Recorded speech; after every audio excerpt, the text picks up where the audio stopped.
Ábranos, Dios, esta mañana, Dios, que podamos quitar todo miedo de nuestra vida y podamos ser más que victoriosos en ti, Dios, en el nombre de Jesús. Amén. La famosa historia de José el soñador y sus hermanos. Esta historia, en pocas palabras, trata de José, que era muy amado por su papá y sus hermanos tenían celos de él. Y un día Dios le habla a José en sueños y a él se le ocurre la grandiosa idea de irse a revelar a sus hermanos y a su papá. En este sueño prácticamente él decía que él iba a estar como que él iba a ser mayor que sus hermanos, como que él iba a liderar a sus hermanos, como que él iba a ser un rey prácticamente, ¿no? Entonces sus hermanos dijeron, ¿qué? ¿Tú nos vas a reinar a nosotros, tú el menorcito? Y sabes, todo esto creó celos en los hermanos de José. Y esos celos los llevó a venderlo como esclavo. Y le dijeron a su papá que había muerto. Para tratar de hacer corta esta historia, José cae como esclavo. Después de ser esclavo, cae en la cárcel. Y después de la cárcel, estando en la cárcel, Dios le da un don de interpretar sueños. Interpreta los sueños de dos personas que estaban ahí en la cárcel. Y muchos años después, una de estas personas llegó a estar trabajando en el palacio del faraón. Y el faraón tuvo un sueño que no podía interpretárselo a nadie. Y esta persona se recordó de que, hey, yo conozco a alguien en la cárcel que me interpretó un sueño y se hizo realidad. Y es cuando traen a José al palacio del faraón. Le interpreta el sueño que hablaba de 7 años de abundancia y 7 años de escasez en todo el mundo. Cuando él interpreta el sueño, el faraón dice que lo pone a cargo, como que el segundo a cargo de todo Egipto.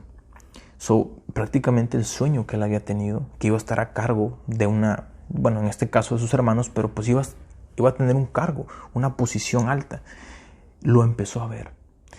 Y como le interpretó el sueño, así pasó. 7 años hubo abundancia. Y cuando llegó la escasez, sus hermanos que vivían pues en el desierto, fuera de Egipto, vinieron a Egipto para tratar de agarrar un poco de comida. Y es cuando José los reconoce, pero ellos no lo reconocieron a José. Y es cuando pasa todo este proceso. Y en pocas palabras, José los perdona. José los perdona, les dice, ¿saben qué? Vénganse. Trajeron a su papá, quiero ver a mi papá. No, trajeron toda la familia. En este caso, pues la descendencia de Jacob, Israel, el papá de José, los trajeron a Egipto y vivieron en Egipto. Todo estaba muy bien hasta que llegamos cuando el papá de José, Jacob o Israel, muere. Y esta es la historia en la que te quiero hablar. Génesis 50. El papá de José muere y esto es lo que pasa a continuación. Al reflexionar sobre la muerte de su padre, los hermanos de José, los que lo habían vendido y todo lo demás, concluyeron, tal vez José aún nos guarda rencor y ahora quiere vengarse de todo el mal que le hicimos, por lo que su papá había muerto. Entonces dijeron, por eso le mandaron a decir, antes de que tu papá muriera, nos dejó estas instrucciones.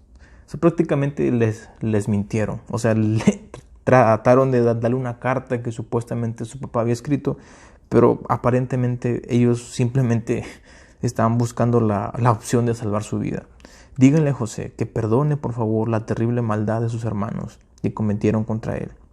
Así que por favor perdona la maldad de los siervos del Dios de tu padre. Cuando José escuchó estas palabras, no se enojó, sino que dice que se echó a llorar. Él de repente ya venía dolido por la muerte de su papá. Ahora recibe esta noticia que sus hermanos están asustados de él. Luego sus hermanos se presentaron ante José, se inclinaron delante de él y le dijeron, aquí nos tienes, somos tus esclavos. Versículo 19, no tengan miedo, les contestó José. ¿Puedo acaso yo tomar el lugar de Dios? Es verdad que ustedes pensaron hacerme mal, pero Dios transformó ese mal en bien para lograr lo que hoy estamos viendo y salvar la vida de mucha gente.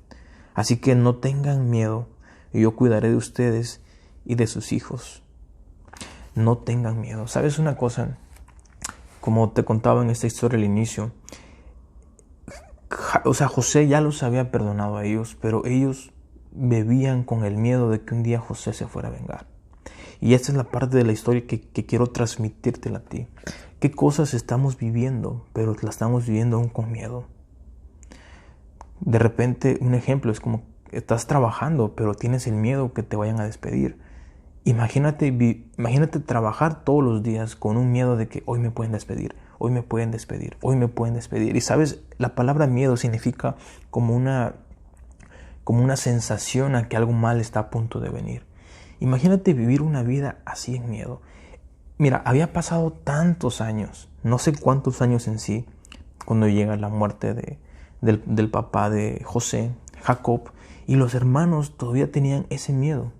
Aunque José ya los había abrazado, ya los había perdonado en unos capítulos antes, cuando llega la muerte de su papá, ellos dicen, ahora sí él se va a vengar, ahora sí viene lo malo que hemos hecho. Y sabes una cosa, esto es lo que muchas veces hemos pasado por nuestra vida. Y aún a veces la religión es lo que a veces nos ha dicho, si te alejas de Dios te va a ir mal, y te va a pasar esto, ¿no? Y si nos damos cuenta, en cierto modo hay una razón, hay una verdad en eso, pero en otro modo intentan meter miedo en nuestra vida, miedo en nuestra vida, miedo en nuestra vida. Y estas personas, estos hermanos de José estaban viviendo en miedo. No puedes vivir una vida en miedo. Una vida en miedo te va a llevar a la muerte. Una vida en miedo te va a llevar a hacer malas decisiones. Una vida en miedo te va a llevar a vivir una vida en mentira. Estos hermanos de José escribieron una carta a José, supuestamente que su papá les había dicho antes de morir, perdona a tus hermanos, pero eran ellos mismos. Si te das cuenta que el miedo te lleva a mentiras, el miedo te lleva a tratar de salvar tu vida. El miedo. No podemos vivir en miedo. Dice en la Biblia que cuando llegamos a Cristo somos nuevas personas. ¿Qué significa esto? Que todo nuestro currículum, todas nuestras acciones que hemos hecho antes, todo lo malo, toda la gente que hemos dañado, como en este caso, esos hermanos que habían dañado a José, literalmente dañaron su vida de joven. Dios, en este caso José, los había perdonado completamente. Y Dios también a ti te ha perdonado. No vivas con ese miedo del mañana. No vivas con ese miedo del mañana. Fíjate lo que dice Salmos 23:4. Aun si voy por el valle tenebroso, no temo peligro alguno.